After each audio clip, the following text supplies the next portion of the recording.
It's time to talk NBA here on the Sportsmax Zone, and it was an 8-game slate on Wednesday. Let's take a look at the full results.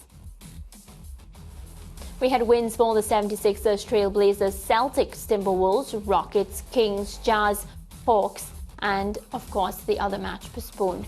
Well, the Boston Celtics were in sizzling form against the Brooklyn Nets on Wednesday, beating the hapless Nets by 43 points at the TD Garden. Boston Celtics have won 9 games in a row against the Brooklyn Nets, and we tell you that for a reason.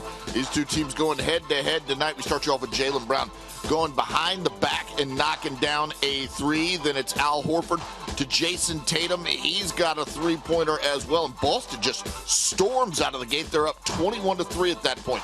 Derek White to Tatum for 3 more. He had 18 points and 6 rebounds in the opening quarter. Boston up 30-7, a 23-point advantage. Jaylen Brown now pulling up in transition for the three, the lead at 33-7.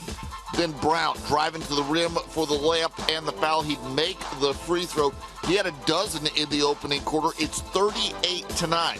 Second quarter, more Celtics. Grant Williams misses the shot, but he's got a buddy. Robert Williams goes up, gets the rebound, lays it in. Then Jaylen Brown, a three-pointer. This one goes down 59-30 after that. Jason Tatum, a crossover, spin, and a layup. He had 23 in the half. It's 69-43 at that point. Jason Tatum blocks a shot. We're going the other way. More Boston highlights coming your way. A little toss-up in the air is Robert Williams throwing it down. Nice pass from Jason Tatum. That's easy stuffing for Robert Williams. Jason Tatum now pulls on another three-pointer. 79-45 at the half. Boston in control. Third quarter now. Derek White swings it over to Jaylen Brown, and Jaylen Brown has a three. He had 26 points on the game. Then it's Derek White missing a shot, but Jason Tatum going up for the rebound throwdown. Boston's lead at 32, 92-60 at this point. Later in the third, Derek White for 3. That's cash as well, 100-64. Boston still firmly in control. Tatum pulling up for 3 more. He finished with 31 points, 9 rebounds, and Boston gets a huge win. Your final score, 139-96.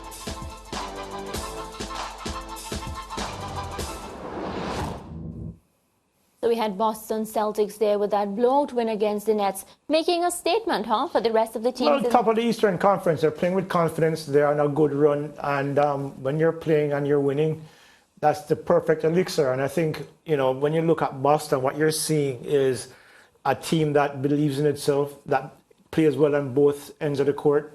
And when you have a team that does that consistently, of course you're going to win consistently, and that's what Boston's been doing.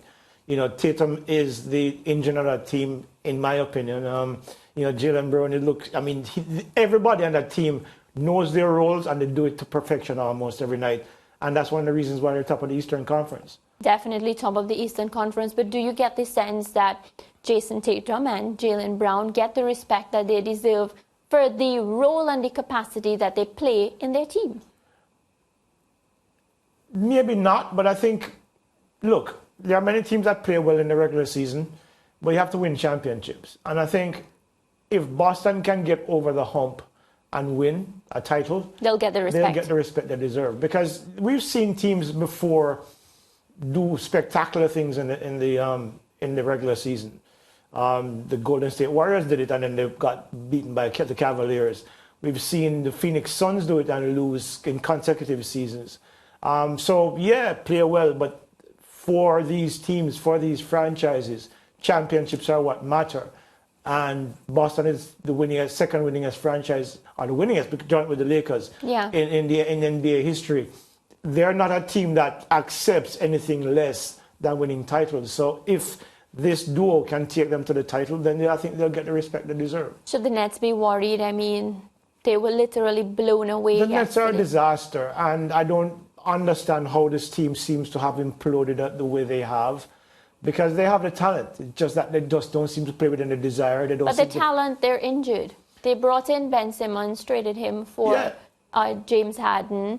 Of course, Kevin Durant is carrying an injury. So basically, Kyrie Irving is carrying the team. Yeah, and injuries are part of the game. But you still have to find a way to win.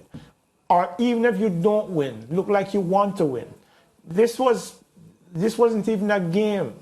You know. But the Nets have, as of recent, they've been improving. They've had wins. Yeah, but look, you remember when they pulled this team together, the idea was that this was going to be one of the top teams in the NBA. Yes. They have been anything but. But even the odds, I was doing some research on the odds today, and people still think the Brooklyn Nets are going to top the East. Yeah, they're delusional.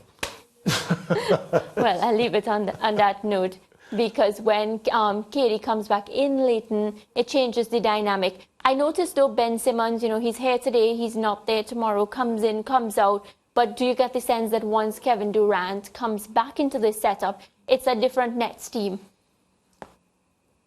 Look, Kevin Durant is one of the best players in the NBA. There's no doubt about that. But other than when he was with the Golden State Warriors for a couple of seasons, has he won anything? No.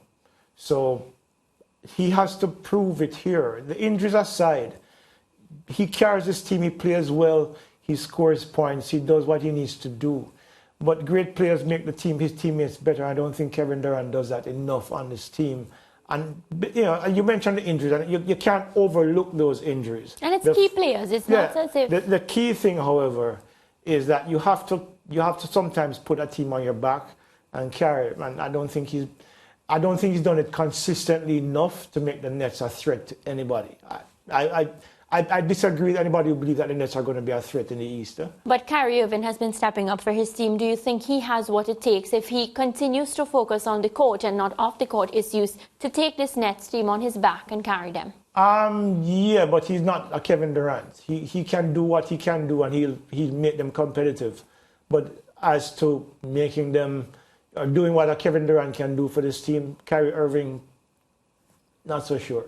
Great player, but I don't know if he has the moxie to be able to shoulder the team and carry them with him.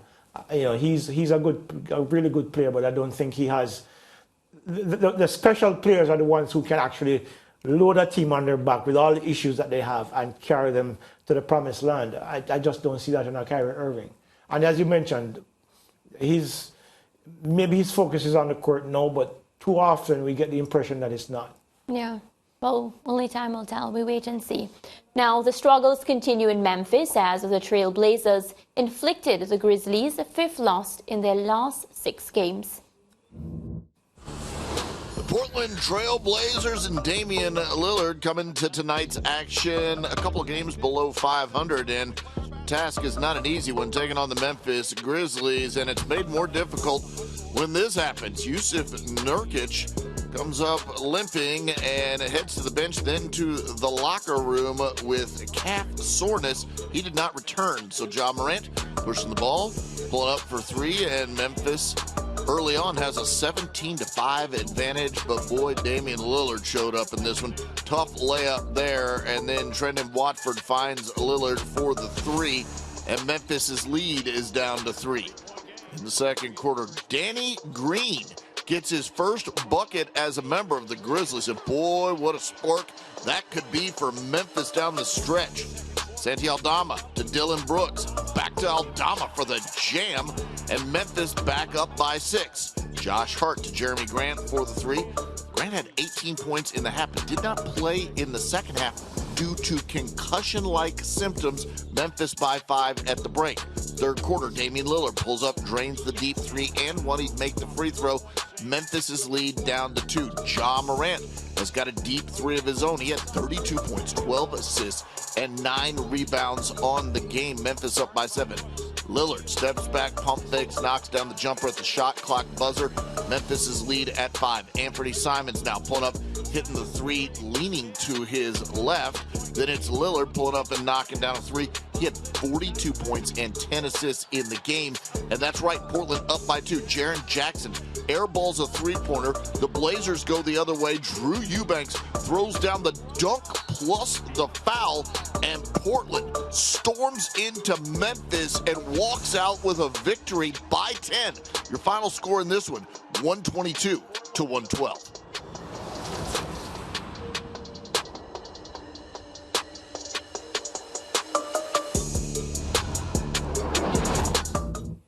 we have to talk about how great Damian Lillard has been for the Trailblazers, blazing up points night after night. The man is fantastic. I mean, well, you know, with what, 60 million a year? No, people get 60 million and sit on the bench. Yeah, and but they trust load me, manage. he's earning every dollar at that contract. And I think, you know, for me, he's a player that I would love to have on any team that I'm putting together because he doesn't make a lot of noise off the court, but when he puts on that Trailblazers outfit and he gets on the court, he is the man. And I get goosebumps watching him because he's such an inspirational player and he makes his teammates better as well. And I think with him, Portland is a really dangerous team. Yeah, and unfortunate for the Grizzlies because, of course, a lot of turnovers, and each of those turnovers costed them. Yeah, I don't know. Their play has been sloppy the last few games, and I think it's resulted in this losing streak. Hopefully, they can get things back on track soon enough because, you know, it's coming down to the crunch part of the season now, where, you know, like there's what 20-odd, 30-odd games left, I think, in the season. So, you know, they need to get it together, you know. Yeah, well, we'll keep a close eye on the NBA, of course. The NBA also lives on your home of champions. Break time.